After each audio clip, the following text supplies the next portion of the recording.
আজকে আমার মাছ চাষের বয়সে সবচেয়ে অদ্ভুত, ভয়ঙ্কর এবং বিমর্ষকর একটা ঘটনা দেখাবো আপনাদেরকে।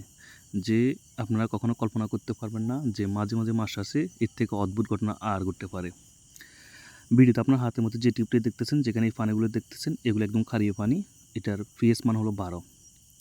এটা আমাদের সামনে যে পুকুর দেখা যাচ্ছে, ওই পুকুরের পানি। সাধারণত মাছ চাষে পিএইচ থাকে 7.5 থেকে 8.5 পর্যন্ত, অর্থাৎ 7.5 থেকে 8.5। এটা হলো মাছ চাষের জন্য আদর্শ। এরকম পানি রাখতে হবে এবং এই পানিতে চাষ করা যায়। কিন্তু আমরা যখন এই পুকুরে পানিগুলো স্ন্যাক করি, তখন সেটা 12 হয়ে যায়। সাধারণত আপনি যখন 7.5 নিচে থাকবে, পানিগুলো হয় অ্যাসিড জাতীয়, এবং 8.5 উপর যখন পানিগুলো, তখন ক্ষার জাতীয়। এটা এমন এক পর্যায়ে ক্ষার জাতীয় হয়েছে যেখানে মাছগুলো সার্ভাইভ করা অসম্ভব ব্যাপার স্যাপার, কিন্তু আশ্চর্যজনকভাবে যেখানে মাছগুলো সার্ভাইভ করতেছে। গতকাল রাত্রে এই পুকুরে প্রচণ্ড রকম মাছ বাসে। অক্সিজেন বন্ধ করলে মাছরা সারা বাঁচতে থাকে, এবং অক্সিজেন ফল মাছগুলো বাঁচতে বাঁচতে পানির উপরস্থ যে অক্সিজেনগুলো ছিল সেগুলো খেয়ে ফেলে, এবং পুকুরে যে কিছু প্লান্টন উপরস্থ ছিল সেগুলো ক্রাশ করে নিচে বসে যায়।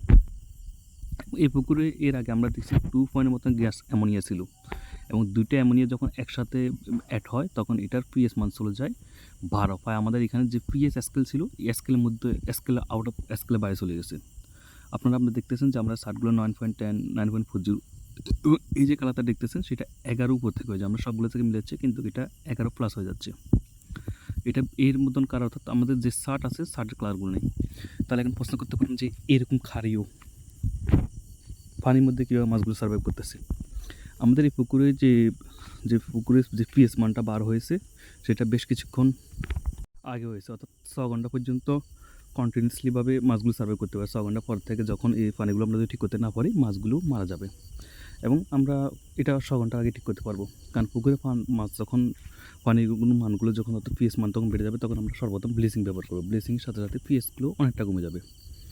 আমরা এখানে যেহেতু পিএইচ মানটা 12 পেয়েছি, সেখান থেকে আমরা যদি ব্লিচিং 1 ডোজ ব্যবহার করি, সেখানে আমরা এখানে 10-এ চলে আসবে। এরপর আমরা বেশ কিছু পিএইচ কমানোর পদ্ধতি আছে, কিছু প্রাকৃতিক পদ্ধতি, যেমন কলা গাছ। যে কলা গাছগুলো আমরা কেটে টুকরো টুকরো করে পুকুরে পানিতে দিই, সেগুলো আপনার পানির যে ক্ষতিকর জন্য যে পিএইচটা মানটা বাড়িয়ে ফেলছে, সেটা কমিয়ে ফেলবে। এছাড়াও আমাদের এখন সর্বশেষ প্রথম যে কাজটা করতে হবে, সেটা হলো আমরা এই পুকুরে সরাসরি লবণ ছিটিয়ে দিতে হবে। লবণে মাছগুলো অ্যাসিড কমাবে, মাছের যে গ্রিল, মাছের যে ফুলকা, এগুলো সুস্থ রাখবে, এবং মাছকে বাইরে থেকে এই বিষাক্ত পানির কারণে, অর্থাৎ পানিগুলো যে 12 পিএইচ মানে গেছে, ক্ষারীয় হয়ে গেছে, ক্ষারীয় পানির কাছে মাছগুলো কোনো ক্ষতি হতে দিবে না। এবং আমরা আশাবাদী এখানে প্রথম 1 ডোজ যখন আমরা এখানে ব্লিচিং ব্যবহার করব, এর পরবর্তীতে আমরা যখন কলা গাছ ব্যবহার করব, কিংবা আমরা তেঁতুল ব্যবহার করব, অথবা আমরা এখানে ভিনেগার ব্যবহার করতে পারি। এগুলো করার সাথে সাথে এই পানিগুলো ঠিক হয়ে যাবে। সাধারণত পুকুরে কখনো 12 হয় না, এটা একটা অদ্ভুত ধরনের ঘটনা, এবং যে আমাদেরও এটা প্রথম এরকম ক্রেজ আমাদের, যে দীর্ঘ সময় আমরা মাছ চাষে জড়িত থাকলেও এটাই আমরা প্রথম দেখছি। পুকুরের আরেকটা প্লাস পয়েন্ট হলো যে পিএইচ মান 12 হয়ে যাওয়ার পরেও, অর্থাৎ 12 হয়ে যাওয়ার পরেও কিন্তু পানিগুলো একেবারে স্বাভাবিক আছে, পানিগুলো পাতল আছে। কিন্তু সাধারণত পিএইচ মান যদি আপনার 12 হয়ে যায়, তখন পানিগুলো একেবারে ঘন টাইপের হয়ে যায়, কিন্তু এখানে পানিগুলো পাতল আছে। আমরা স্টাফকে নিয়ে পুকুরে পানিগুলো চেক করাচ্ছি, যাতে পানিগুলোর মধ্যে যে কী ধরনের ক্লোরিটি আছে দেখতেই সম্পূর্ণ ঠিক আছে।